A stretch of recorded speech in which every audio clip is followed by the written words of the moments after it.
അവിടെ പെട്ടെന്ന് തന്നെ നമുക്കൊരു ബ്രെഡ് ഓംലേറ്റ് അതൊന്ന് ഉണ്ടാക്കി നോക്കാം.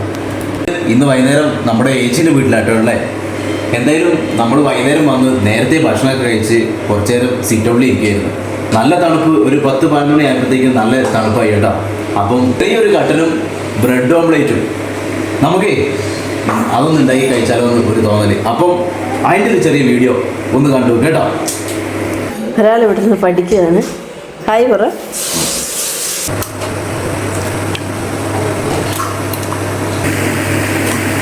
ഓംലേറ്റ് നമ്മൾ സാധാരണ ഇടുന്ന പിന്നെ കുറച്ച് ഉള്ളിയും പിന്നെ നമ്മൾ കുറച്ച് കറിവേപ്പില നമ്മൾ ചെറുതായി കട്ട് ചെയ്തെടുക്കുന്നുണ്ട്. അതേപോലെ നമ്മുടെ പച്ചമുളക് തീരെ ചെറുതായി കട്ടാക്കി എടുത്തിട്ടുണ്ട് കേട്ടോ. അധികം വലിപ്പം ആക്കാതെ ചെറുതായി കട്ടാക്കി എടുത്താലേ നമ്മൾ അഥവാ മുളക് കടിക്കുമ്പോൾ നമുക്ക് എരിവ് തോന്നിക്കത്തില്ല. പിന്നെ ഇതിൻ്റെ കൂടെ കുറച്ച് കുരുമുളക് പൊടി കൂടി നമുക്ക് ഇട്ടിട്ട് നമുക്ക് കുറച്ച് ഉപ്പ് ഇട്ടിട്ട് നമുക്കിതൊന്ന് ഇളക്കിയെടുത്തിട്ട് എടുക്കാം. ഇതിനാവശ്യമായിട്ടുള്ള ഉപ്പ് നമുക്ക് കുറച്ച് നെയ്യ് ഒഴിച്ചിട്ട് നമുക്ക് ഒന്ന് ചൂടാക്കി നല്ല ക്രിസ്പി ആക്കിയിട്ട് എടുക്കാം കേട്ടോ. ഈ എഗ് ഐറ്റംസ് ഏതായാലും ഉണ്ടല്ലോ, എനിക്ക് ഈ എഗ്ഗിനോട് ഏത് ഐറ്റംസ് ആണെങ്കിലും എനിക്ക് ഭയങ്കര ഇഷ്ടമാണ്. എത്ര കിട്ടിയാലും ഞാൻ അടിച്ചു കൊടുക്കും.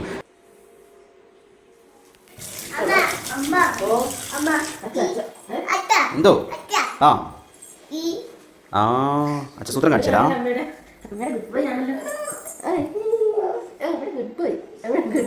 ആരാ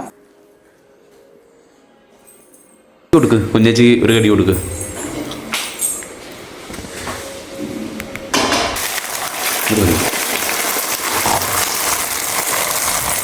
ഓംലെറ്റിലേക്ക് നമുക്ക് ഈ ബ്രെഡ് ഇതിന്റെ മേലോട്ട് എടുത്ത് വെക്കാം കേട്ടോ.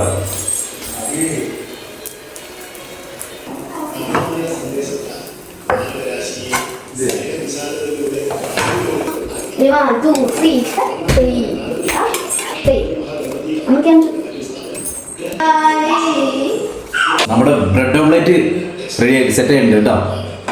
മധുരം കുറച്ച് ഒരു ലൈറ്റ് കട്ട.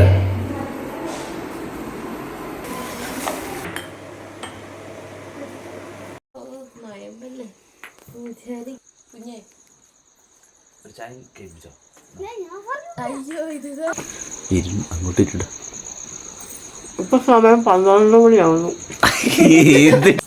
അപ്പൊ സെറ്റ്